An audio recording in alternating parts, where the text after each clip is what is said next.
বাচ্চাটাকে আমি মাঠে রেখে পানির জন্য 1 ঘন্টা যাবত খুঁজতেছি।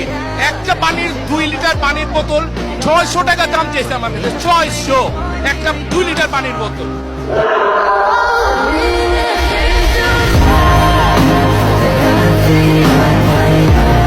পেয়েছি ওই জায়গায় পাইলট, এই যে প্রশাসনিক ভবনে একদম শেষ মাথার যে রুমটা, ওই রুমটার মধ্যে পাইলটকে পাওয়া গিয়েছে একদম প্যারাশুট সহ।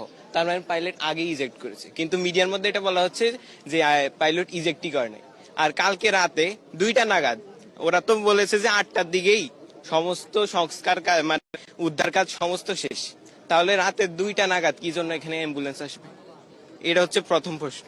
আর দ্বিতীয় প্রশ্ন হচ্ছে, আমাদের এখানে যখন কালকে আমরা প্রত্যক্ষদর্শী ছিলাম, আমরা যখন বাঁচালাম, বের করে আনলাম এতদেরকে, তখন ক্লাসরুমেই অনেকেই মারা ছিল। স্পট ডেড ওইখানেই, ওরা গলে গিয়েছে, একদম গলে গিয়েছে একবারে পুড়ে একবারে এই যে স্কুল ড্রেস একবারে পুড়ে চামড়ার সাথে লেগে গেছে। হেলিকপ্টার, সেনাবাহিনী, বিমান বাহিনী সহ যে ওরা বস্তাবন্দি করে নিয়ে গেছে, ওই সকল লাশের কোনো এখনো সন্ধান আমরা পাই নাই। ঠিক আছে, বাংলাদেশের রক্ত নিয়েও সিন্ডিকেট শুরু হয়ে গেল ভাই। হসপিটালে রক্ত থাকার পর বলে রক্ত নাই। আসলে বাংলাদেশে জন্মগ্রহণ করে আমরা করছি জীবন সবচেয়ে বড় ভুল। আমাদের বাপ মা করছে ভুল। সুপ্রে সরকার বানাইছি আমরা, সেনাবাহিনীর হাতে সরকার দিছি, তারা বাংলাদেশের বালের উন্নয়ন করতে পারে না।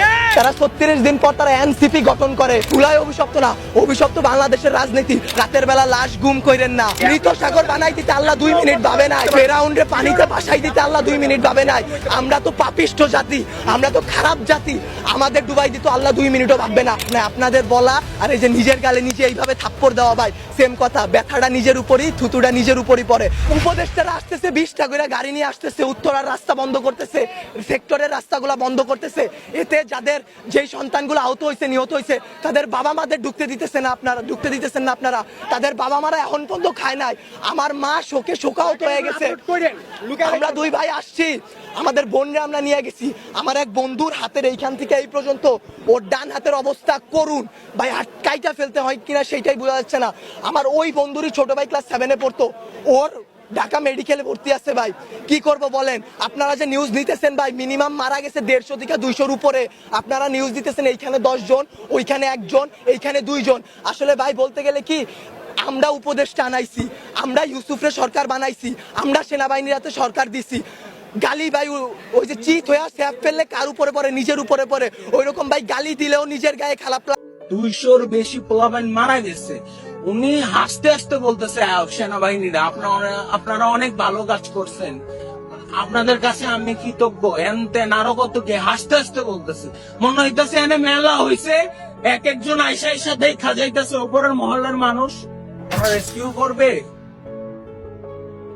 ওরা একটা মার কোল ফিরাই দিতে পারবে? ওরা একটা মার কোল কি ফিরাই দিতে পারবে?